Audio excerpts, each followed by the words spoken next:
வணக்கம் நண்பர்களே. மார்ச் மாதம் 17ஆம் தேதி முன்னாள் ஜனாதிபதி கோத்தபாய ராஜபக்ச அவர்களை இலங்கையில் உள்ள இளஞ்ச ஒழிப்பு ஆணைக்குழு அழைத்து ஒரு விசாரணைக்குட்படுத்தி ஒரு 3-4 மணித்தியாலம் விசாரணைக்குட்படுத்தி போட்டு விட்டிருந்தது. அதற்கு முதல் கோத்தபாய ராஜபக்சவனுடைய சகோதரரான பசில் ராஜபக்ச அவர்களுக்கும் ஒரு விசாரணைக்கான கட்டளை அனுப்பப்பட்டிருந்து அவர் சுவையினம் காரணமாக அமெரிக்காவில் தங்கியிருக்கிறார் என்று சொல்லியும் வர முடியாத காரணத்தால் அந்த விசாரணை நடைபெறாமலுக்கு போனதும் உண்டு. இதே போல ராஜபக்ச குடும்பத்தை நோக்கி ஒரு விசாரணை வளையம் இருக்கிறது என்று சொல்லியும் அவர்கள் கைது செய்யப்படுவார்கள் என்று சொல்லியும் ஒரு பொதுவான பரவலான செய்திகள் ஒன்றிருந்து கொண்டிருந்தது. இன்றைக்கு மஹிந்த ராஜபக்ச அவர்கள் மீதும் ஒரு குற்றச்சாட்டு எழும்பியிருக்கிறது. அது பற்றிய செய்தியையும் இன்றைய செய்தியில் பார்க்கலாம். அதோட இன்னும் ஒரு செய்தியாக கிளிநொச்சி மாவட்டத்தில் விவசாய அமைப்புகள் ஒன்று கூடி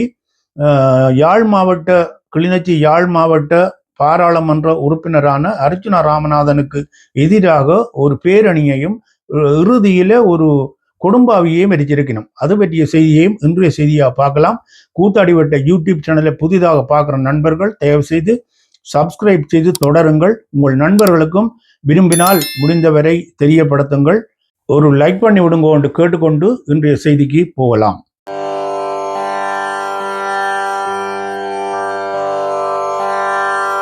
மார்ச் மாதம் 20ஆம் தேதி வெள்ளிக்கிழமை 2026 கூத்தாடிவட்டை அன்பர்கள் நண்பர்களுக்கு பணிவான வணக்கங்கள். எல்லாருக்கும் தெரிஞ்ச விடயம்தான். ராஜபக்ச குடும்பம் எப்படியும் குற்ற புலனாய்வு துறையினரால் விசாரணைக்கு உட்படுத்தப்படும், அவர்கள் கைது செய்யப்படுவார்கள் என்று சொல்லி ஒரு மக்களுக்கு ஒரு விருப்பமும் இருக்குது, ஒரு எதிர்பார்ப்பும் இருக்குது. அப்படி ஒன்று நடக்கும் என்று நினைச்சு கொண்டிருக்கணும். அதே போல நிறைய பேரை அந்த குடும்பத்திலிருந்து விசாரிச்சாச்சு. நவீந்த ராஜபக்சவனுடைய இளைய மகன் ஜோசித ராஜபக்சவை குற்றப்புலனாய்வுத்துறை ஒரு முறை விசாரணைக்கு உட்படுத்தி இருந்தது. அதுக்கு பிறகு ராஜபக்ச அவர்களுடைய மனைவியான சிரந்தி ராஜபக்ச அவர்களையும் குற்றப்புலனாய்வுத்துறையினர் ஒரு குறிப்பிட்ட நேரம் விசாரணைக்கு உட்படுத்தி இருந்தவர்கள். அதுக்கு அடுத்ததாக கோத்தபாய ராஜபக்ச அவர்களை விசாரணைக்கு கூப்பிடப்பட போறார் என்று ஒரு செய்தி வந்து கொண்டிருந்தது. அதே போல 2 நாட்களுக்கு முதல் 17ஆம் தேதி மார்ச் மாதம் கோத்தபாய ராஜபக்ச அவர்களை இளஞ்ச ஒழிப்பு ஆணைக்குழுவினர் அழைத்து ஒரு 2-3 மணித்தியாலங்கள் விசாரணைக்கு உட்படுத்தி போட்டு விட்டிருக்கணும்.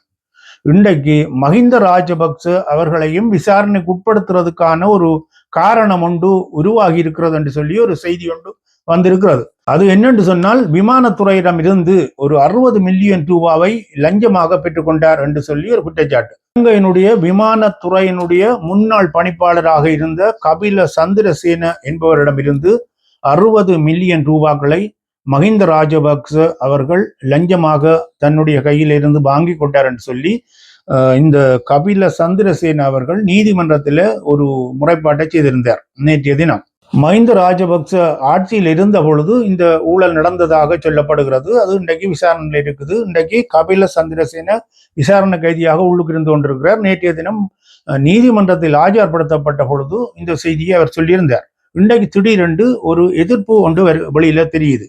அது என்ன மாதிரி என்று சொன்னால், கபில சந்திரசேன அவர்களுடைய வழக்கறிஞர்கள் மூலம் ஒரு அபிடவிட் ஒன்று நீதிமன்றத்தில் தாக்கல் செய்யப்பட்டிருந்தது.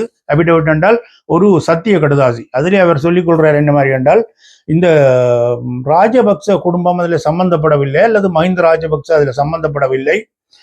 லஞ்ச ஒழிப்பு ஆணைக்குழுவினர் தன்னை கொண்டு போய் விசாரணை நடத்தின பொழுது அலுவலகத்துக்கு வச்சு விசாரிக்காமலுக்கு தன்னை வெளியில கொண்டு போய் மிரட்டினார்கள் என்று சொல்லியும், ராஜபக்ச குடும்பத்தை இதுக்குள்ள நுழைக்க சொல்லி கேட்டுக்கொண்டார்கள் என்று சொல்லியும், அதால தான் அப்படி ஒரு முறைப்பாட்டை கொடுத்த நான் உண்மையில மஹிந்த ராஜபக்ச இதுல சம்பந்தப்பட்டவர் இல்லை என்று சொல்லி ஒரு சத்திய கடுதாசியை கொண்டு போய் இன்றைக்கு நீதிமன்றத்தில் சமர்ப்பிக்கப்பட்டிருக்கிறது. இது இன்னும் எந்த அளவுக்கு இது வேலை செய்யும் தெரியல. அது குற்றப்புலனாய்வுத்துறையா இருக்கட்டும், லஞ்ச ஒழிப்பு ஆணையமாக இருக்கட்டும், அவர்கள் ஏற்கனவே சில தகவல்களை திரட்டி வச்சு கொண்டுதான் விசாரணைக்கு கூப்பிடுறவர். அப்படி இருக்க இப்படி ஒரு மாற்றம் என்னத்துக்கு வருது என்று சொன்னால், மஹிந்த ராஜபக்ச குற்றவாளி என்று உலகத்துக்கு மக்கள் அறிஞ்சு கொள்வார்கள் இதில் சத்தம் போடாமல் இருந்தால். இப்படி ஒரு எதிர்ப்பை, இப்படி ஒரு அபிடேவிட் மூலம், ஒரு சத்திய கடுதாசி மூலம் அந்த குற்றவாளியை கபில சந்திரசேனவே கொண்டு போய் நீதிமன்றத்தில் தாக்கல் செய்கிறார் என்று சொன்னால், மஹிந்த ராஜபக்ச குற்றவாளி இல்லை. ஒரு சந்தர்ப்ப காரணமாக இளஞ்ச ஒழிப்பு ஆணைக்குழுவினருடைய அச்சுறுத்தல் காரணமாக அவர் அப்படி செய்திருக்கிறாராம் என்று சொல்லி மக்கள் மத்தியில காட்டிக்கொள்ளலாம்.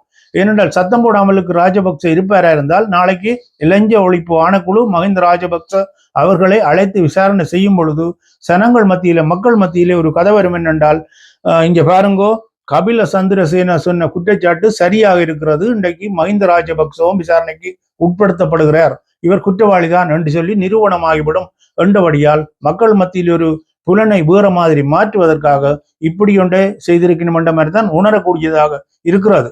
இது இலஞ்ச ஒழிப்பு ஆணைக்குழு ஏற்கனவே கணக்கு தகவல்களை திரட்டி வச்சு கொண்டுதான் சில பேரை கொண்டு போய் விசாரணைக்கு உட்படுத்துறது. இன்றைக்கு கோத்தபாய ராஜபக்ச விசாரணைக்கு உட்படுத்தப்பட்டிருக்கிறார் என்று சொன்னால் அவரிடமிருந்து அவருடைய குற்றங்கள் நிறைய தகவல்கள் திரட்டப்பட்டு விட்டது என்றுதான் கருத்து. ஏனென்றால் இங்க நீங்க பாருங்க, இந்த அரசியல் இருக்கிற பெரிய பெரியாக்கள் எல்லாம் கைது செய்யப்படும் பொழுது அவர்களுடைய தகவல்களை நிறைய தகவல்களை திரட்டி போட்டுதான் கொண்டு போய் குற்றப்புலனாய்வுத்துறையோ சரி இலஞ்ச ஒழிப்பு ஆணைக்குழுவோ அப்படியான வேலை தான் செய்கிறது. அதனுடைய பொறுத்திருந்து பார்ப்போம். அடுத்த செய்தியாக கிளிநொச்சி மாவட்டத்தில் உள்ள கமக்காரர் அமைப்புகள் எல்லாம் ஒன்று சேர்ந்து ஒரு பேரணியை நடத்தி அர்ச்சுனா ராமநாதன் எம்பிக்கு எதிராக கோஷங்களை எழுப்பி கொண்டு வந்து ஒரு கொடும்பாவியை எரிக்கணும். அவர்கள் சொல்ற குற்றம் என்னென்றால் சமீபத்தில் நடந்த கிளிநொச்சியில் நடந்த ஒரு டிசிசி மீட்டிங்ல விவசாய அமைப்புகளுக்கு எதிராக சில கருத்துக்களை எடுத்து வச்சார் என்று சொல்லியும் விவசாய அமைப்புகளுக்கு ஒன்றும் தெரியாதுன்ற மாதிரி தங்களை ஒரு மாதிரியாக நடத்தினார் என்று சொல்லியும் தங்களை கதைக்க விடையில தங்களை ஒரு மரியாதையினமாக நடத்தி கொண்டார் என்று சொல்லியும் அதுக்கு எதிர்ப்பாக இப்படி ஒரு பேரணியையும் நடத்தி ஒரு கொடும்பாவியை கொண்டு இருக்கிறதாக அவர்கள் சொல்லிக் கொள்ளினோம். அதுக்கு எதிர்மறையாக அர்ச்சுனா ராமநாதன் நேற்று ஒரு வீடியோவையும் ஒரு தன்னுடைய சமூக வலைத்தளங்களில் பதிவேற்றம் செய்திருந்தார். அதுல பார்க்க அவர் நையாண்டித்தன அமைச்சில் அதை செய்கிறார். ஏனென்றால் அவரிடம் இருக்கிற ஒரே ஒரு ஆயுதம் இன்றைக்கு அவர் ஒரு பாராளுமன்ற உறுப்பினராக இருக்கிறபடியால் அது சாத்தியப்படுற மாதிரி தான் நான் நினைக்கிறேன். அதை வச்சுக்கொண்டு ஒரு பதவியை வச்சுக்கொண்டு சில விடயங்களுக்கு பூசி முழுக கூடாது. அதுல கமக்காரர் அமைப்பு கொண்டு வந்து ஒரு கொடும்பாவி எரிக்குது என்று சொன்னால் அது ஒரு கடுமையான செயல் தான். அதை கண்டிச்சிருக்கலாம். இதுக்கு நான் மனவருத்தப்படுகிறேன். நான் கதைச்சு கொண்டது தவறாக இருக்கலாம், அல்லது புரிதல் கொஞ்சம் வேறு மாதிரியாக இருந்தபடியால் அப்படி நடந்து போச்சுது. அதுக்கு நான் வருத்தம் தெரிவிக்கிறேன் என்று சொல்லி போட்டு போனால் அந்த மக்கள் மத்தியில கூடிய ஒரு மென்மையான போக்கொண்டு வரும். இப்படி எதிராக திருப்பி திருப்பி ஒரு சமூக வலைத்தளங்கள் கருத்து சொல்லி கொண்டு வந்தால் மக்கள் மத்தியில ஒரு வெறுப்பு தானே வரும். அதோட அவர் சொல்றாரு பிரதேசவாதத்தை கொண்டு வந்து பூத்துற மாதிரியும் ஒரு கருத்துக்கள் வருது. கிளிநொச்சியில் உள்ளவர்களில் 80% மத்திய மலையகத்திலிருந்து வந்தவர்கள், அவர்களுக்கு ஒன்றுமே தெரியாது.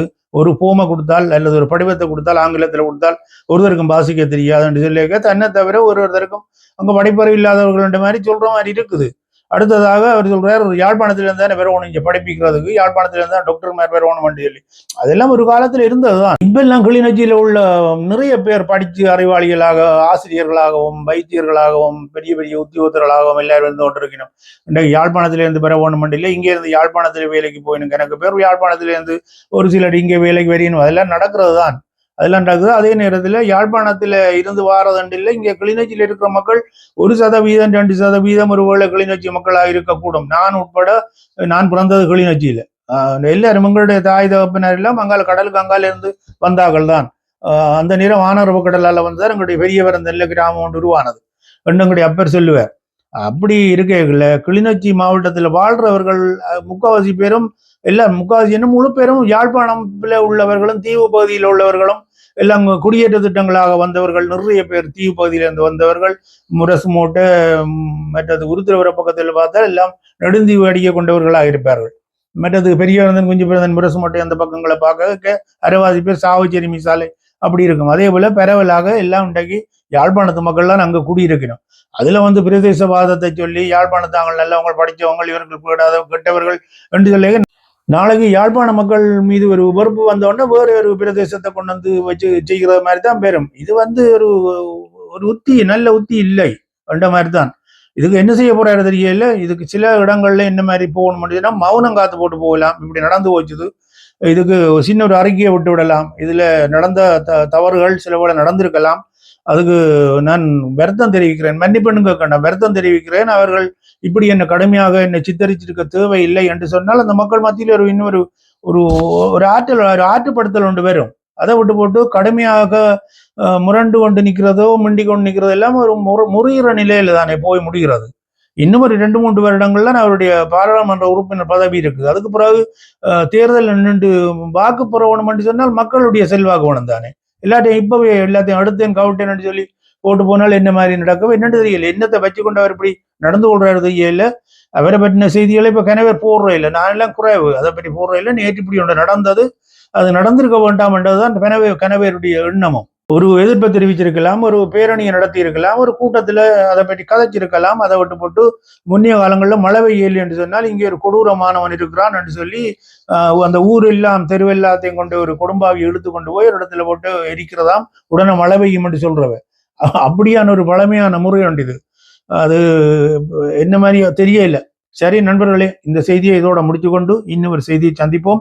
கூத்தாடிவட்ட யூடியூப் சேனலை பார்த்து கொண்டிருக்கிற நண்பர்கள் தயவு செய்து சப்ஸ்கிரைப் செய்து தொடருங்கள். என்னுடைய சப்ஸ்கிரைப் அப்படியே நிற்குது. பார்வையாளரும் மிக மிக குறைவாக வந்துட்டு என்ன தெரியல. இருந்தாலும் எனக்கு பொழுதுபோக்கு மாதிரி நான் இந்த வீடியோக்களை போட்டு கொண்டிருக்கிறேன். சரி, இந்த செய்தி பற்றியே உங்களுக்கு ஒரு கருத்து ஒன்று இருக்கும். அந்த கருத்து பகுதியில் பதிவு செய்து விடுங்கள் என்று கேட்டுக்கொண்டு இன்னும் ஒரு செய்தியில் சந்திக்கும் வரை மகிழ்ச்சியாக இருப்போம். மகிழ்ச்சியானதை செய்வோம். மகிழ்ச்சியானதை பற்றியே அடுத்த அடி எடுத்து வைப்போம். நன்றி, வணக்கம்.